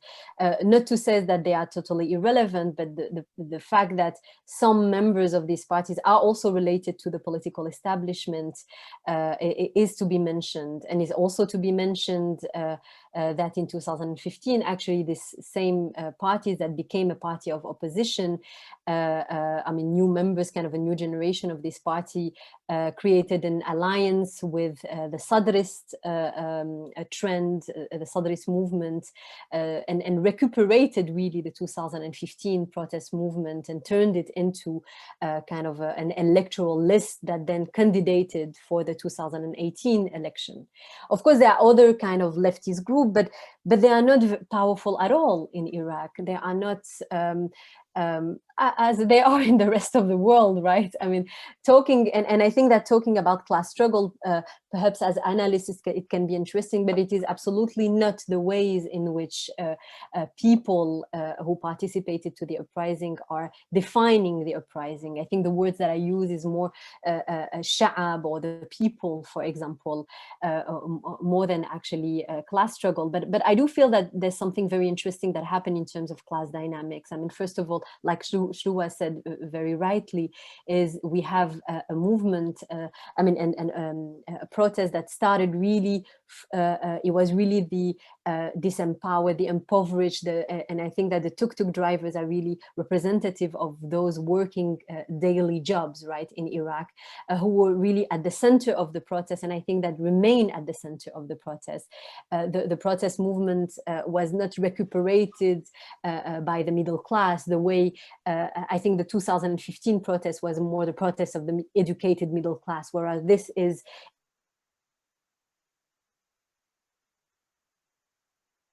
However, I think that we really need, as analysts and also as activists, especially when we want to kind of be in solidarity with these movements, we need also to respect the ways in which these movements define themselves.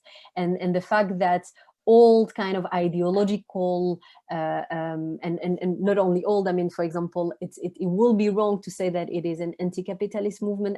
I would be very careful in defining it as anti-imperialist movement, because this is not the terminology that is used by people, and I think that's very important if we want to start with thinking of solidarity, is also to kind of respect the ways in which people are formulating their own struggles.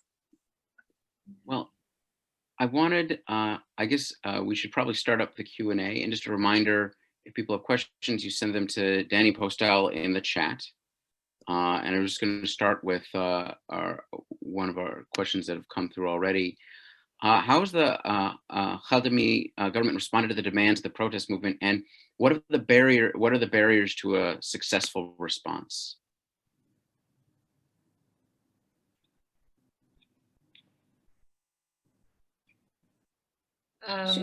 Maybe I start with with some thoughts on this. I mean, the Kadhimi government is one of the outcomes. It's supposed to be like a temporary government, and one way that is trying to be accountable or to the protest demands is that elections are supposed to take place next year, I think.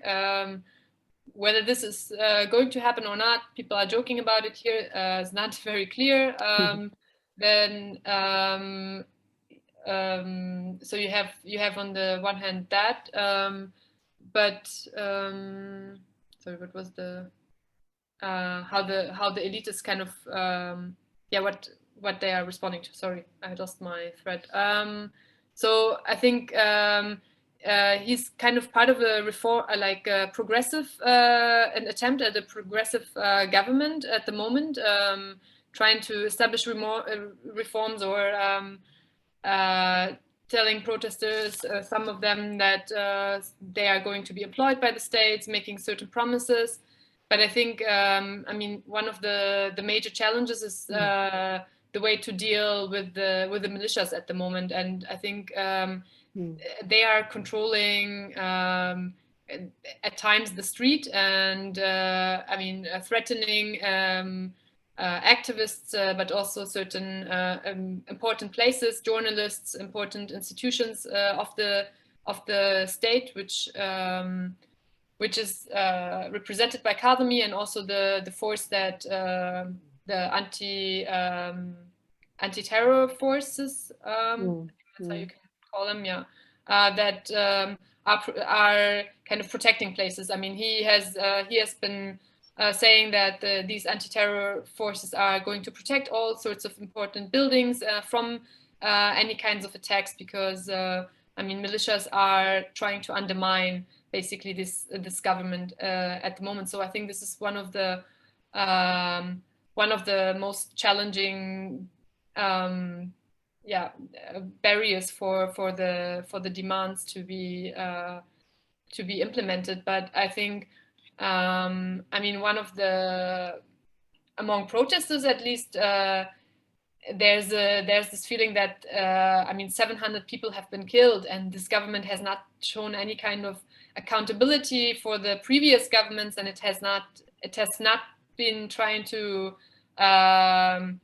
apologize or show any kind of it has been trying to compensate people for their losses, or talked about this in any way. So this is something that people are like, how are we supposed to go on? I mean, so many of our friends died, and there's no consequences to this. So this is more the feeling amongst protesters, according to my observation at the moment. So yeah, I mean, yeah, I think I would leave it to that for now. Yeah. So I think this is... Yeah, so I think, I mean, exactly like Shlua said, I mean, I think it's the kind of inner contradiction of the uprising, is that you are demanding change in a way, or I mean, you are of course acting and developing change, but I guess that demanding, for example, the formation, there was kind of a list of 10 demands at the beginning of the protest, which was to create a new government, a new parliament, etc. And I mean, the difficulty in this kind of situation, and I guess it's the same in Lebanon and many other contexts, is that you are asking a political establishment that you are revolting against to establish a new government. You are asking, especially when it comes to the prosecution of those responsible for the killing of the protesters, in a way, it is kind of obviously unlikely to happen, because you are asking the political establishment that actually killed you to prosecute its own self, right? And this is really a challenge, and there has so far there has been only words, right, statements from Mustafa al-Kadhimi, and the competition, the existing between the different militias or between the different political parties is at the moment being played. I mean, you have people who are in power. Perhaps that also can be compared with what is going on in the US. You have people who are in power, okay, who monopolize the resources and the so-called state of whatever, and who are acting as if they are the opposition. Right. So this is what is going on in Iraq today, right? You have parliamentaries and people from all these political parties who are acting as if they represent the opposition. So it's a total. I mean, it's a situation that is extremely complicated, and perhaps, I mean, some of the protesters, for example, I mean, some of the conversations that are going on the ground is that people are saying that they need to create their own political group to run for the election, that they need to consolidate new political parties, but that of course will not happen in the course of a year or two. It's something that needs resources, it's something that needs all kind of support, and it needs also time. So unfortunately, I mean, so far, apart from symbolic statements, and nothing has really changed on the ground. And also people, I mean, it's very important to mention, I think Fanar mentioned it a little bit at the beginning, is that people are also tired now. People are tired of bridges being cut, of an everyday life that is being blocked. I mean, because protesters all over the south of Iraq, for example, when they demand the prosecution or they demand the judgment for somebody who has been kidnapped, for somebody who has been killed by the militias, they organize roadblocks. And but let's say the ordinary citizen is also tired of a situation that is dragging over a year, and also want to go back to a life that is not necessarily fully functional, but at least almost, I mean, a little bit functioning. I actually had a question that came through for Shloa about your work with Workers Against Sectarianism, and if you just sort of explain what that organization is. Yeah, I mean, they have founded themselves also throughout the uprising, and it's a group of different kinds of young people. I mean, it's not a large party or something. It's a group of, like, let's say 30 people who are educating themselves on the uprising from a kind of leftist perspective, and having, I mean, in the title, Workers Against Sectarianism, basically trying to change the discourse and talking about how workers should not be divided across sectarian lines, but we should rather work together and create the identity as people who are unemployed. We are not Shia, we are not Sunni, we are unemployed, we are workers, we are taking a class identity and going towards this kind of dominant system. So, I mean, they're as many other groups on Tahrir Square active in that,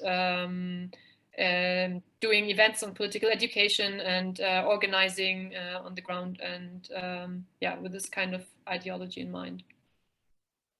Okay. And you can follow them mostly on Facebook. You can follow them also on Instagram, Twitter, I think. Yeah, it's interesting information. Thank you. We have a question. Oh, I'm sorry, Zahra, did you want to? Oh. No, I'm good. I was living in Kolar, Kurdistan at the time of the Baghdad protests last year. It was difficult to gauge what the local people thought about, at the time of what was going on in Baghdad. I was wondering why it would be that people in Kurdistan would seem so disconnected to the discontent of people in Baghdad. Sorry, I didn't get. Oh, I'm sorry. I can. Why people? So they were wondering why people in Kurdistan seem so disconnected to the discontent of people in Baghdad. Okay, so I mean, I would say, I mean, as Zahra had pointed out earlier, that the Kurdistan region is since 1990, since the period of the sanctions, kind of separated politically from the rest of Iraq, and they have a regional government which is responsive to the central government, but they are, I mean, most of the time you will hear news having problems to share the resources. I mean, the Kurdistan government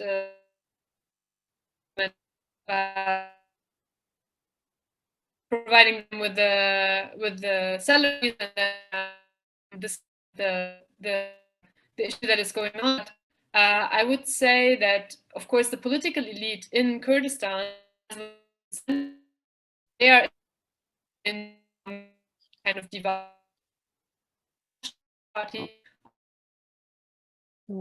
You're breaking up a bit.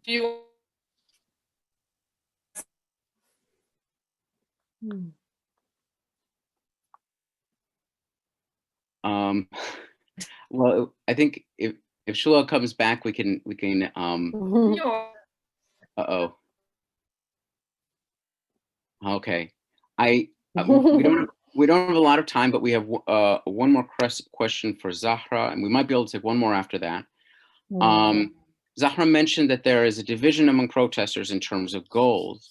This is a dynamic we see in many movements across the Arab region. How do we overcome these divisions, or how these divisions get overcome? Well, this is an existential question, a very philosophical question. It's hard to answer, but I mean, it's in every movement, I guess. But I mean, I look very much at the moment at you know, as I mentioned in the beginning, how this uprising has been producing space, and I think where the society is getting to know each other and is meeting, right? And I think that through collective organizing and through the spaces that have been that exist, that have been produced through the protest, there might be I mean, ways to, when people meet and actually talk, it's not the same that I mean, just a few years ago, of course, Baghdad is less divided by checkpoints and T-walls. The capital is way more open, but if you have traveled in Baghdad just a few years ago, you would have seen and experienced a city divided by checkpoints at you know, every couple of blocks and T-walls, and so you had a society where you had, of course, I mean, a division according to ethnic, sectarian, and religious belonging. So you have a material reality where people actually cannot meet, right? Cannot physically meet, or there's a challenge to circulate from a space to another. And I think that I mean, of course, it is less the case now. However, I have to say that most of the public spaces now in the capital have been privatized. Now, for example, in the place of a public park, you have a mall, right? You have a commercial privatized place of consumption, right? So this is, and I think that the protest opens really public spaces that are open to anybody and everybody. And I think that perhaps in organizing, in political organizing, the very basic ways in which we can deal, not necessarily overcome, but deal and discuss our division is to actually meet, is to create these spaces where we can actually physically meet.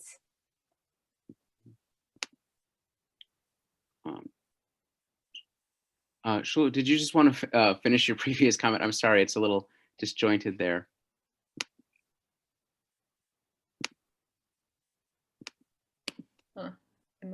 Can you hear me? Yeah. Okay. Yeah, sorry. I think what I wanted to talk about is kind of how the separation also from Kurdistan to the rest of Iraq is also manufactured by a political elite, as well as by, I mean, let's talk about, I mean, I talked about briefly about Kurdish nationalist parties and how they also use a certain discourse of we cannot trust the rest of Iraq and the Arabs because it will go back to Saddam times, and they have done horrible things to us, and we are isolated basically and here to fight on our own. And this kind of narrative has also been shaken up by Kurdish protesters themselves, because there have been a large number of protests in Kurdistan, because the kind of state that the Kurds are living in and the rest of the country, southern and central Iraq, is kind of the similar state, and the issue of corruption and joblessness is an issue that comes from. I mean, you have from the north to the south. You have in Suleimania almost every year you have protests that run around the same issues, that we don't want this kind of political elite, and they are targeting the Kurdish regional government that is taking money out of some oil deals into their pockets, and we are not even paid a salary. This is kind of the protest movement in Kurdistan. And unfortunately, because of issues of space, I mean, it's difficult to be mobile, and the security situation, there has not been such a large connection, but I would always point at that there are connections. And I mean, I witnessed them, and I think it's very important to see them struggling against similar issues. I mean, of course, in southern and central Iraq, you also have a different security situation than in Kurdistan, but it's but it's similar issues of people being frustrated with this kind of state that they inherited, and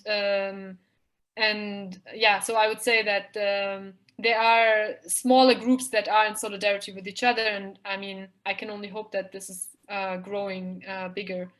And yeah, I would leave it to that. So I think we can take one more question. We're going slightly over, and then we're going to close out because this has been a marathon. I was worried we'd have dead space in 2 hours, and that is not the problem. We could go on easily, I think. Can you say more about the role of food sovereignty in Iraq's political economy? What can we learn from farmers and workers within the intervention of outside parties in the political economy, like U.S. multinational corporations? And I guess I would add: is there political? How are farmers politically organized in Iraq? I would add to that. Okay, I mean, I would say, I mean, based on, I mean, this is kind of part of my research, and based on the research I've conducted until now, there's not a large kind of form of organization, and former organizations, they have been in the Iraqi Ba'athist state in Saddam's period. There was a kind of farmers union and all, and they had been provided with the state services and all of that has kind of collapsed, and there are the farmers themselves are really struggling, but I mean, maybe it's important to say first that you have one sector of agriculture where which is wheat production, and here the state has actually, I mean, the last year, I think you almost reach levels of self-sufficiency because the state has a policy of buying. I mean, it's guaranteed to buy wheat at a fixed price every year, and this is very important to keep this part of the economy alive. Although there's always frustrations because the money is paid later, and there's kind of corruption in that, but fundamentally, this is an important point in keeping agriculture alive. But the state policy is not continued for other kinds of harvests. So vegetables, fruits, anything else than wheat is not supported and is imported into the country. So a lot of small scale are having difficulty actually, and they have to make ends meet by having a salary, or somehow someone in the family is getting a salary from the state. So it's difficult for them to live off agricultural work alone, and which they had been doing in the past, and they are remembering these times. But so in terms of food security or sovereignty, it's something that is still far in the future. And I mean, this protest movement has somehow addressed these issues through boycotts of imports. But so far, you can't really talk about any kind of food sovereignty because it has been destroyed throughout the decades. Yeah. Well, I would like to thank all three of our speakers, even when there's casualties to Baghdad internet, for staying for this long but really fruitful talk. And I'd like to thank all of our audience for the great questions and for sticking around. Our social media for the DSA International Committee is in the chat.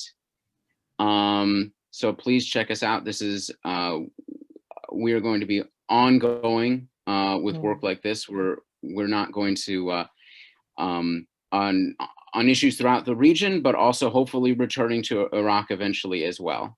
And we hope that this is the beginning of building long-term solidarity work throughout the region.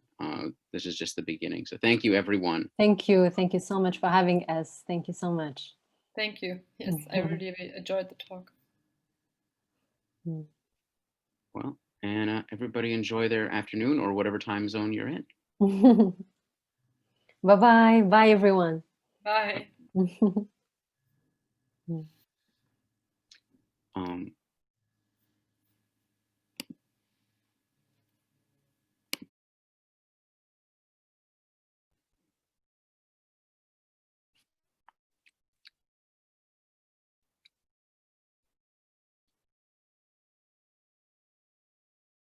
okay, I'm gonna